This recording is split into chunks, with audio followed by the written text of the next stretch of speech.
The Trump administration continues to try to attack and undermine the U.S. Postal Service ahead of the 2020 presidential election for fairly obvious reasons. Trump wants to make it as difficult as possible for people's ballots to get processed by mail. Again, this is during a pandemic. The United States should obviously have already instituted universal voting by mail. People should not have to go out and risk their lives in order to vote. WTF, that's ridiculous. So further development of that is from Common Dreams. I'll link it down below. Friday Night Massacre at USPS. As Postmaster General, a major Trump donor ousts top officials. The Postmaster General is this shady character, Louis DeJoy, of course, Republican. So this is according to WAPO.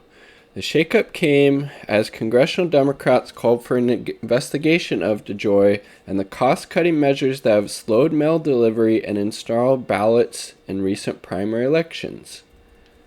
And again, it's complete BS to try to suggest that voting by mail is somehow more apt to voter fraud or manipulation by outside forces than voting with electronic voting machines which could be much more easily manipulated. So I mean that's just a bunch of BS. Don't believe Trump or anybody saying that voting by mail is not safe. It's ridiculous. Had it in Washington State for quite a while, California, Oregon, numerous other states. 23 postal executives were reassigned or displaced, the new organizational chart shows. Analysts say the structure centralizes power around DeJoy, who again was a huge Trump donor and is now the USPS Postmaster General, a former logistics executive and major ally President Trump, and de-emphasized decades of institutional postal knowledge, because again, it's not actually getting people in there who know how to do the job. It's getting people in there who are willing to do the bidding of Trump and his agenda. All told, 33 staffers included in the old postal hierarchy either kept their jobs or were reassigned in the restructuring, with 5 more staffers joining the leadership from other roles. Already under fire for recent policy changes at USPS that mail carriers from within and outside have denounced as sabotage effort to undermine the Postal Service broadly. Again, directives to slow down mail, things like that, as well as disrupt efforts to carry out mail-in voting for November's election amid COVID-19 pandemic. The moves unveiled late Friday were viewed as an overt assault on democracy and a calculated opportunity to boost Republicans' long-held dream of undercutting or privatizing the government-run mail service while also boosting their election prospects in the process. I believe the USPS, United States Postal Service, is actually enshrined in the Constitution. USPS, let's check it out. In Constitution. There we go.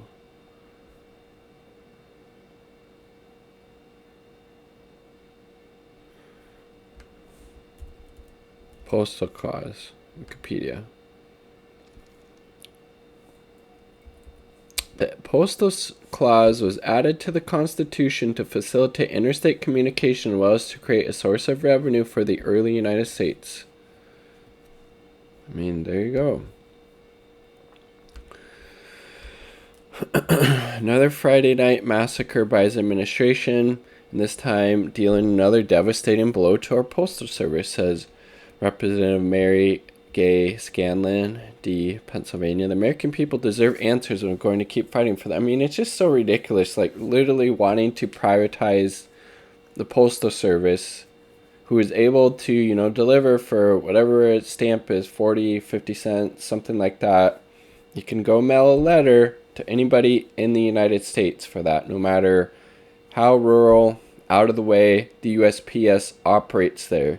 You privatize that, That's not going to happen. And if it did, you're going to get charged multiple times more. Again, there should not be a profit motive, and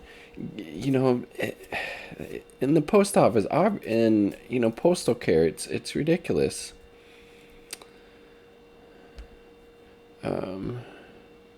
Yeah, it is vital that the U.S. Postal Service not reduce mail delivery times, which could harm rural communities. I think I was just talking about seniors, small businesses, and millions of Americans who rely on the mail for critical letters and packages, the letter stated.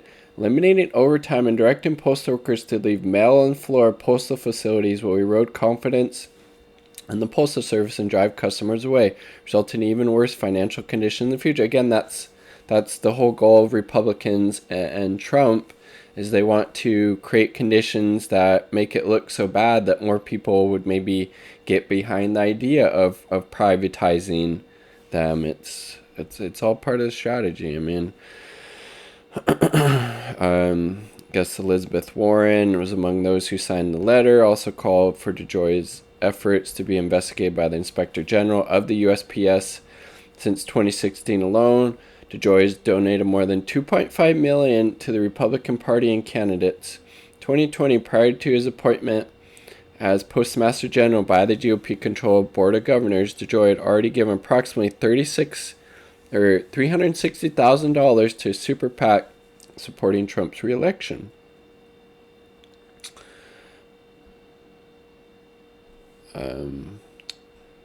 We say that the tone of DeJoy's first 8 weeks and his restructuring and recast the nation's mail service as a for-profit arm of government rather than an essential service. And it is like an essential service. All the functions that it serves, it's vitally important, especially for the election coming up. Again, we are in a pandemic. People should have confidence in being able to vote by mail, and Trump and the Republicans have always wanted to suppress the vote, and they're doing it this time by trying to undermine the USPS, delaying these mail runs, and firing all these executives who had all this actual knowledge about these type of things. I mean, just another example of the U.S. being a failed state. What is that? Maybe example 2,000,005 or something.